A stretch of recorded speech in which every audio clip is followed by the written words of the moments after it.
Breakfast on LBC. Call 0345 6060 973. We will come back to our conversation concerning that police officer in just a moment, but to another story. Now, imagine you were listening to an LBC News bulletin and it went something along the lines of this. Good morning, it's 20 minutes past 9 on the 25th of November, 11:20. The King's only legitimate heir has perished in the worst maritime disaster England has ever seen. Experts are saying 20 years of bloody civil war could ensue in a Game of Thrones clash of factions. Now, I know, Game of Thrones wasn't invented at that time and I've stretched it a little bit. But that effectively is the reality behind the book, the author of whom I'm about to speak. Earl, or Charles Spencer, journalist, broadcaster, and author of The White Ship. I'll be giving you all the details you need. Conquest, Anarchy, and the Wrecking of Henry I's Dream. And if I may call you that, Charles, you join me now. Can I call you Charles? I don't want to cause any offence. Good morning. No, Nick, let's keep it very simple. Yeah, and what a great introduction. I've been interviewed a bit recently, but nobody's gone to that trouble to build up the drama, so thank you. Not at all. Well, you're obviously good at what you do, Charles, because you had a Book of the Year prior for both The Guardian and the Daily Mail. So whatever you write, you've certainly got a good tone. How do you do it? That is a foot in two camps, isn't it? Because what I do, a very long time ago, I used to work in TV. You did? Actually, briefly, I worked at LBC, actually filling in a bit as well, a very long time ago. But I might have a holiday in August if you're interested, Charles. I'll put a word in. I remember the pay wasn't great, but it was fun. Nothing's changed. I think I was brought up to write to picture. So when I then transferred to writing history books, whenever it was, in the late 90s, I decided, look, obviously I've got to keep the facts straight because this is non-fiction, not fiction.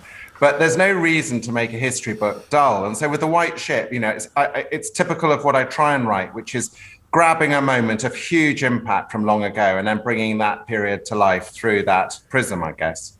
I've had a look at, and I've met earlier, you've had Book of the Year 2020. You have a body of work now in your historical writing. I'd love to get alongside your history teachers back at school. I would imagine it's probably one of the better schools in the country. What would they have said of young Spencer if they'd been told, well, actually, he'll be an award-winning historical author? Take me back to your history teacher. Was there a teacher who set it alight for you, Charles? There was one, a fantastic man called Michael Kidson, who was deeply eccentric in a way that wouldn't be tolerated in the more bland regimes we see today. And I bumped into him in 2004, and I bumped into him in the street, still called him sir, even though I'd left school a long time before. And he said, "What are you up to?" And I said, he was walking through St. James's in London, by the way, with two spaniels, which gives you an idea, without a lead. And I said, "Well, actually, you won't believe it, sir, but I've just had a Sunday Times bestseller in history." And he went, "What was it on?" And I said, "The Battle of Blenheim." He went, "What a bloody boring period that is." So that was that we know how they would have reacted. Now, so is it Kidson or Kitson? Which was it, Charles? Kidson. And he actually, there was a brilliant biography about him about 3 or 4 years ago. One of the most bizarre but wonderful men I've ever been taught by. And you're right, you're touching back to, he was somebody who connected. He said his great catchphrase was, they were giants in those days, when he was talking about medieval times and the characters. And so part of what I had to do, it's a terribly bloody period. And you touched in your introduction on Game of Thrones, and it is Game of Thrones. We're dealing with a king, Henry I, who people have forgotten, but he was vicious. And if people upset him, they had hands or their genitals or whatever removed. He was not a man who took to good news well. So when the White Ship sank 900 years ago, it was several days before anyone dared tell him that he had lost not just his legitimate son, but other children. He was our most fertile monarch. He had 22 illegitimate children. But he lost a few of them on the White Ship, as well as the basis for his government. So that's why it was a tragedy, and that's why there wasn't a plan B. It was always going to be the one legitimate son to be his heir. William Atheling, but he died, he drowned. He went back to save his sister when the ship was going down. He was in the one little rowing boat, but nobody could swim in the 1100s. I mean, really nobody did it at all. And so people grabbed onto this little boat when it was going by and they took it down and the prince. So it was an absolutely huge loss. You describe it in accompanying literature, Charles, as the mother of all shipwrecks. Why so? And you've been there, of course. You've seen it, haven't you, up close and personal? Yes, I was there last week, actually, and we found an ancient shipwreck on the right rock, as it were, and it's possible. We're doing more work with digital archaeology to find out what's what. It was so important because it was the end of the dream of the Norman dynasty, and effectively, because there was no male heir, the one man who didn't get on the white ship, some say under rather suspicious circumstances, managed to seize the throne. He was King Stephen. And then there's this almighty civil war for nearly 20 years in England, when the monks write about God departing the land and blood soaking the country. Essentially, it all came back to this one shipwreck. And it meant that the Normans were out and the Plantagenets took over. And so we got 300 and odd years of Plantagenet rule because this one ship went down 900 years ago. Do you have a discipline for writing? Do you force yourself, right, today I'm going to write, for the purpose of debate, 1,500 words or whatever, or do you just go with the flow and ebb? Good question. It was. I have a lot of other things on generally, but I'm very focused. I don't like missing deadlines, basically because I'm too lazy to carry on with other things when they should be done. I try and write 1,000 words a day. And I find, obviously, there are days where you think, oh, fantastic, I've written 3,000. And you read them the next day and they're utter rubbish. So it was pointless writing them. So 1,000 words a day I can keep on top of. And then I do a lot of editing. So when somebody picks up one of my books, that's probably the 8th edition. I've trawled through it so many times. And I try and make it, I'm trying to write my history books for the general reader. I'm not preaching to academics. I'm what's known as a narrative historian. I take a story and make it digestible.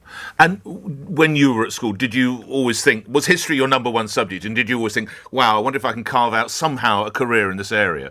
Yeah, I loved writing. And I read history at Oxford. But I never thought, nobody who studies history at university thinks they can end up being a historian. And it's quite it's a niche thing, isn't it? But I loved being a TV reporter a long time ago. And the writing side of it was something that I particularly loved. So morphing from a TV presence into somebody writing more substantial work was an easy process. And I really enjoy it, actually. I get a lot out of it. You mentioned TV twice. Something such as this, and the way you're selling this book, would have TV adaptation or possibly movie adaptation. I would have thought as a possibility. Knock me back if I'm totally wrong. Is there any interest, Charles?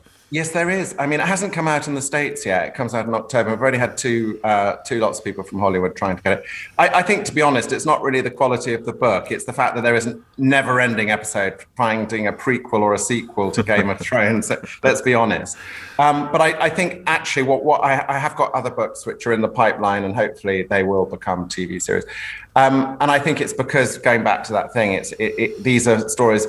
I'm not telling you dry facts. I'm dealing with characters. I think history, whether it's the White Ship or whatever, I think it's all about people watching. I like to pick up on something from the past where I know my reader today will say, oh, that I can identify that, because we haven't as a species changed very much, even in 900 years. Would Mr. Kitson approve of the story of Henry I? He might, but he wouldn't let me know he did. What's next in your sights? What period of history are you focusing on now? I go from story to story rather than period to period. So the previous 3 books I did were on the English Civil War, the 1700s. I do like clashes. So this one climaxes with a terrible civil war, as I've sort of touched on.